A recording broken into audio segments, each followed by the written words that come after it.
Versus وفاق، وہ یہی چل رہا تھا پچھلے 3-4 سال سے، چاہے نیب ترامیم ہو، چاہے پھر وہ سائفر کا معاملہ ہو، چاہے پھر آپ دیکھ لیں ریویو ایکٹ ہو، آپس میں تو لڑ پڑے، وہ لڑائی بڑی خطرناک ہو گئی اس ایک پارٹی کے وکیل آپس میں لڑ پڑے، ایک ہی پارٹی ہے. ایک ہی پارٹی. اچھا ایک اور جو ہے پی آئی اے پہ ہم ذرا بعد میں آتے ہیں, اسی سے کنیکٹڈ چیز ہے کہ 9 مئی کے جو کیسز ہیں ان میں چلان جو ہیں وہ سبمٹ ہو گئے ہیں.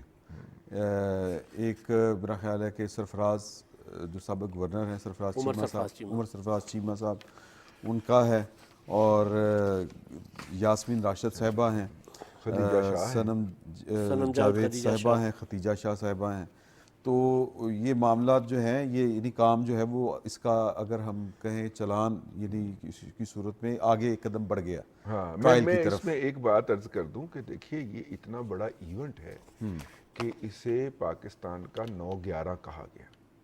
اور اس میں ایک میں نے بھی وضاحت کرنی ہے چھوٹی سی پلیز. وضاحت یہ کرنی ہے کہ ہمارے بہت سینئر ہیں, ہمارے بزرگ ہیں, مجیب الرحمان شامی صاحب, ان کا مجھے جو واٹس ایپ میسج ہوتا ہے آڈیو میسج اور ایک ڈاکومنٹ جو ہے وہ آتا ہے, اس میں انہوں نے کہا کہ یہ حسان نیازی صاحب گرفتار ہیں اور ان کے والدین کو ان سے ملنے نہیں دیا جا رہا اور ان کا اتا پتہ معلوم نہیں ہے, تو ہم یہ ایک پٹیشن کر رہے ہیں چیف جسٹس پاکستان کے نام میں خط لکھ رہے ہیں غالباً, تو آپ اس پر سائن کر دیجئے یا مجھے مطلع کر دیجئے. میں نے اس کا کوئی جواب نہیں دیا کیونکہ میں شامی صاحب کو بے مروت ہو کے میں انکار نہیں کر سکتا تھا. میں ذاتی طور پہ سمجھتا ہوں کہ 9 مئی کو میں نے خاموشی اختیار کی. 9 مئی والا جو واقعہ تھا, اور خصوصاً جو حسان نیازی جو ان کے والد ہیں حفیظ اللہ نیازی, میں ایک باپ کی کیا کنڈیشن ہو سکتی ہے اس طرح کے معاملات کے اوپر, اور وہ ہمارے بزرگ ہیں, حرکت بھی وہ ہو جو سوشل میڈیا کے اوپر نہیں وہ ایک میری ہمدردیاں جو ہیں ان کے والد کے ساتھ تو ہیں, لیکن میں نے آج تک کوئی اس طرح کا سین دنیا کے کسی میڈیا کے اوپر نہیں دیکھا کہ مخالف فوج ہی اپنی دشمن فوج کے ساتھ یہ والا سلوک کر رہی ہو جو حسان نیازی صاحب نے کیا. تو میں اس پٹیشن کا حصہ نہیں, میں یہ ایک وضاحت دینا چاہ رہا تھا. اور کل مطیع اللہ جان صاحب کا مجھے فون آیا تھا, وہ اس پر انہوں نے کوئی پروگرام کرنا چاہ رہے تھے, غالباً انہوں نے کیا بھی ہوگا. بہت سے جو دوست ہیں ہمارے انہوں نے انکار کیا, ظاہر قیوم صدیقی صاحب نے, طلعت صاحب نے. ابھی تک جو ریاست کی طرف سے جتنے اقدامات 9 مئی کے حوالے سے ہوئے وہ بڑے ٹرانسپیرنٹ ہیں. میں وہی بات کر رہا تھا کہ یہ ہمارے لیے 9/11 سے زیادہ بدترین حرکت تھی. جی اب آپ ابھی امریکہ سے ہو کے آئے, 9/11 کے بعد کا امریکہ ڈیفرنٹ ہے جی. وہ ٹھیک ہے, وہ اب جو ان کی انٹرنل فلائٹ سے لے کے اور ان کی جو گاڑیاں ہوتی ہیں وہ جو سپر ہائی وے پہ چڑھتی ہیں جس میں 3 بندے ہوتے ہیں وہ تک چیک ہوتی ہیں. ان 3 بندوں سے ان کا وہ جو الرٹ ہے سیکیورٹی الرٹ وہ آن ہو جاتا ہے. 9 مئی تو کچھ اور تھا نا, یہ جو کیپٹل ہل پہ حملہ ہوا ان کے ساتھ کیا ہو رہا ہے وہاں پہ, بلکہ وہاں پر وزیر اعظم سے واشنگٹن پوسٹ والوں نے سوال کیا کہ جی کہ آپ نے 9 مئی والے بندوں کو پکڑ کے اندر کر دیا ہے. انہوں نے کہا کہ جی کہ آپ نے کیپٹل ہل والوں کی ایک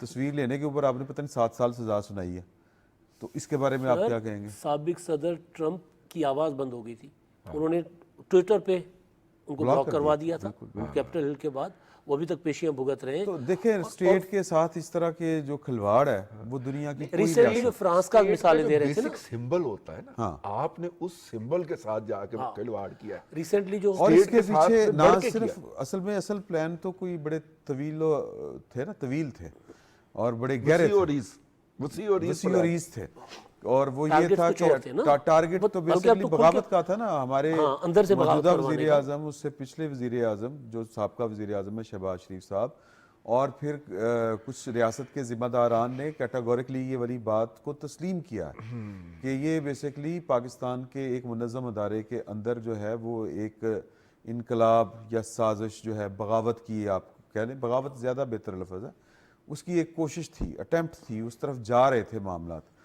تو بہرحال جب بغاوتیں ناکام ہوتی ہیں تو پھر یہی کچھ ہوتا ہے. میں آپ کو بتا رہا تھا فرانس والا نا جی, وہ جو پارٹی کے چیئرمین جب 9 مئی کے بعد روزانہ بیٹھ کر خطاب کر رہے ہوتے تھے نا, تو فرانس کی مثالیں دیتے تھے کہ جی فرانس میں ایک بندہ مر گیا، دیکھیں پورا ملک جل گیا، اب وہ جا کر پوچھیں کہ فرانس میں جنہوں نے یہ کچھ کیا وہ کدھر ہیں؟ کدھر جیل میں۔ مسئلہ یہ کہ نہیں ان کے ساتھ کس طرح اور آپ عام دیکھیں حالات عدالتیں وہاں پہ 24 گھنٹے بیٹھ کے فیصلے کر رہی ہیں۔ اچھا مجھے یہ بتائیں کہ ایک تاثر جو ہے وہ پاکستان تحریک انصاف کی سوشل میڈیا جو ٹیم ہے وہ چونکہ بڑی سٹرانگ ہے ان کا ونگ، یہ جو 2 خواتین ہیں 3 خواتین ہیں، ان کے ساتھ ہمدردیاں پیدا کرنے کے لیے اور ریاست کے کو ایک جابر ریاست کے طور کے اوپر پیش کرنے کا جو ان کا ہوتی ہے ایکسرسائز پروپیگنڈا ہے، اس کا تدارک جو ہے وہ ممکن ہے اور کس طرح ہے؟ میں آپ بات کو عرض کرتا ہوں، اس میں ہی میری تعمیر میں مضمر ہے ایک صورت خرابی کی، ارے میں ذرا تھوڑا جا ہسا لوں۔ جی جی دیکھیں بات سنیں، ایک پارٹی کی بنت ایسی ہے کہ ہم نے ایک پولیٹیکل موو کرنی ہے، اس کی ویڈیو بنانی ہے اور ویڈیو بنا کے اپلوڈ کرنی ہے۔ آپ نے وہ غلط حرکت کی ہے، کچھ صحیح حرکت کی ہے، لیکن آپ کے سرشت کے اندر صحیح ہے، آپ نے اس کی ویڈیو بنا کے اپلوڈ کرنی ہے، اس پارٹی کی جس کا ہم ذکر کر رہے ہیں۔ اب ہوا یہ ہے کہ انہوں نے ہر غلط حرکت کر کے بھی، یہ جو خواتین ہیں، ان خواتین کی ویڈیو کسی اور نے تو نہیں بنائی، انہوں نے خود بنا کے اپلوڈ کیا نا، اپنی قیادت کے سامنے سرخرو ہونے کے لیے کہ ہم نے یہاں پہ آ کے یہ جو جناح ہاؤس ہے، یہ جو سمبلائز کرتا ہے پاکستان کی پوری تاریخ کو، اس کو ہم نے آگ لگا دی اور اب ان کا اس سے زیادہ برا اثر کریں گے۔ یہ کسی اور نے تو ویڈیو نہیں بنائی، یہ ان خواتین نے خود بنائی، ہاتھ میں ڈنڈا پکڑ کے کہ ہم اس کو آگ لگانے جا رہے ہیں۔ یہ امداد سومروں نے ویڈیو نہیں بنائی، ٹھیک ہے۔ دیکھیے بات یہ ہے کہ ریاست کی ایک ریٹ ہوتی ہے، آپ سوشل میڈیا کے اوپر یا مین سٹریم میڈیا کے اوپر اس کا اتنے کھلے عام ٹٹا اڑائیں، ٹھیک ہے، اور اس کے بعد پھر سوسائٹی گورنیبل رہتی نہیں ہے بھائی میرے۔ تو لہٰذا ریاست کو اپنی ریٹ بحال کرنی ہے، رسپیکٹ سے زیادہ ریٹ کا معاملہ ہے، اور ان کے خلاف ان کا اپنا بولا ہوا، اپنا ریکارڈ کیا ہوا اور اپنا چڑھایا ہوا ثبوت ہے، دنیا کی کسی فورم پہ لے جائیں، ان ثبوتوں کو آپ اقوام متحدہ کے ہیومن رائٹس کے اوپر جا کے پیش کر دیجئے۔ کیوں نہیں پیش کرتے؟ کہا تھا نا کہ ہم کیس لے کے جائیں گے اپنے قائد کا وہاں پہ ہیومن رائٹس کمیٹی کے اندر، تو پیش کیجئے جا کے وہاں پہ۔ وہ کیس کے لیے وہ انہوں نے اعلان نہیں کیا تھا، وہاں پہ فنڈنگ کر رہے ہیں سارے کے سارے فنڈ ریزنگ کر رہے ہیں، اسی کام پہ لگ گئے، اس کے بہانے اور فنڈ ریزنگ پہ لڑائی شروع ہو گئی۔ کچھ انہوں نے کیا کہ جی کہ ہمارے اتنے بندے جو ہیں وہ ہوئے ہیں، شہید ہوئے، مارے گئے، جان سے گئے، اور ان کی اب ہم نے نا کوئی فنڈ ریزنگ اور اس پہ بھی انہوں نے کروڑوں روپے کٹے گی۔ اچھا پہلے کہا، سن لیجئے اس کی بھی پہلے کہا 45 ہوئے، اچھا پھر ہم نے کہا کوئی نام شام، وہ نام شام کیے گئے، اس کو چیک کیا گیا، وہ نہیں تھے، پھر کہنے لگے نہیں 25 ہوئے، اچھا پھر اس 25 کو بھی چیلنج کیا گیا، پھر 15 پہ آئے، اب 5 پہ آ چکے، نہیں 5 لوگ ہمارے۔ یہ پروپیگنڈا تھا نا اصل میں، تو ظاہر ہے 9 مئی جو تھا جس کا چالان ہو گیا ہوا جمع، اب اس میں خواتین تھے یا مرد تھے، خواتین تھیں یا مرد تھے، دیکھیں جو لوگ اندر گھس کر، ایک تو پولیٹیکل پروٹیسٹ ہوتا ہے نا، مطلب جس طرح مشرف کے دور میں توہین رسالت کا معاملہ بنا تھا ڈینمارک کا، اور مال روڈ جلا دیا گیا تھا، وہ تو پورا جلوس تھا، اس میں کئی لوگ تھے، سینکڑوں لوگ تھے، ہزاروں لوگ تھے، لیکن جلاؤ گھیراؤ میں کچھ تھے۔ اب جو جلاؤ گھیراؤ والے جو اندر موجود تھے کور کمانڈر ہاؤس میں یا جی ایچ کیو کے اندر گھس رہے تھے اور پھر ویڈیوز بنا کے خود اپنا فراہم کر رہے تھے اپنے ثبوت، تو اب یہ ان میں سے ہیں، یہ بڑا اپنا کیا کہتے ہیں، بہت زیادہ انویسٹیگیشن کے بعد یہ سارے لوگوں کو فائنل کیا گیا تھا کہ ان لوگوں کے اوپر مقدمات چلیں گے، کیونکہ مقدمہ عام نہیں ہے، یہ مقدمہ چلنے کا مطلب ہے کہ بندہ زندگی گیا ساری عمر، ریاست کے اوپر حملے کا مقدمہ ہے نا، تو لہٰذا یہ چھان پٹک کر کے پراپر، چاہے اس میں خدیجہ شاہ صاحبہ ہوں یا صنم جاوید ہوں، ان لوگوں نے جو خود ویڈیوز اپلوڈ کی تھی، اب خدیجہ شاہ صاحب کو آپ دیکھیں کہ انہوں نے، ان کی تو ایک آڈیو گئی تھی کہ جی میں وہاں تھی لیکن میں معافی مانگ رہی ہوں، معافی نہیں دے رہی، اب پھر اب میں اپنے ملک سے بات کروں گی اور میں پھر خود فوجی خاندان سے ہوں، تو انہوں نے خود اپنے سارے ثبوت فراہم کیے تھے، تو لہٰذا اگر یہ جو لوگ وہاں تھے، موجود تھے، اگر ان کو کسی بھی بنا پر اگر رعایت ملے گی تو پھر ظاہر معاملات جو ہے نا وہ یہ نظر آئے گا کہ پک اینڈ چوز ہو رہی ہے، پھر عام پولیٹیکل ورکر کو تو سزا ہو رہی ہے، اور جو بات اللہ تعالیٰ مہربانی کرے اور یہ چیزیں کچھ ریاستوں، بلکہ کچھ کیا ہر ریاست کے لیے اس کی بقا کے لیے ضروری ہوتی ہیں کہ اس کی جو رٹ چیلنج کر رہے ہوتے ہیں. پاکستان نے تو اس طرح کے جو ایلیمنٹس ہیں ان کے ساتھ مطلب وہ بلوچستان میں ہوں, وہ کے پی میں ہوں یا ادھر سے آنے والے ہوں, یہ جو خود کے حملہ آور ہوتے تھے, جو ہمارے اداروں کے اوپر حملہ کرتے تھے, ہمارے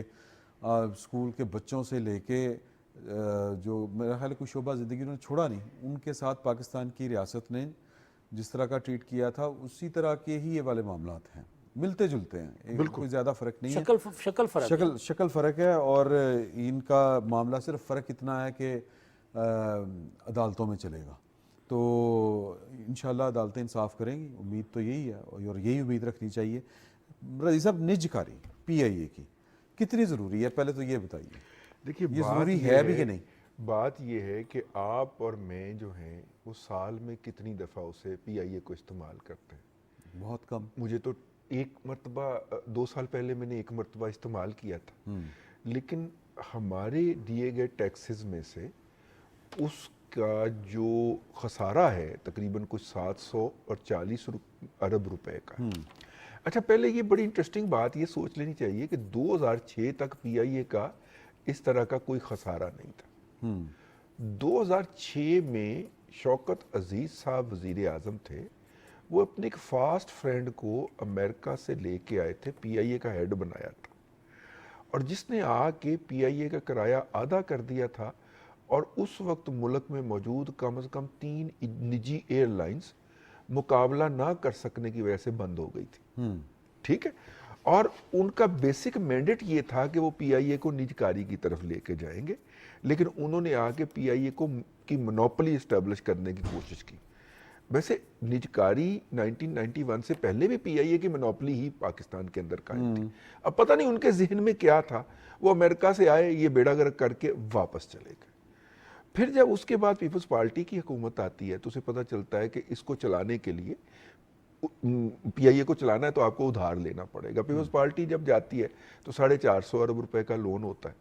ٹھیک ہے, اس کے بعد پی ایم ایل این کی حکومت آتی ہے, پی ایم ایل این کی گورنمنٹ جب جاتی ہے تو 550 ارب روپے کا لون ہوتا ہے, اور اب جو ہے 740 ارب روپے کا لون ہے, اور پی آئی اے کی ایکویٹی نیگیٹو میں چلی گئی ہوئی.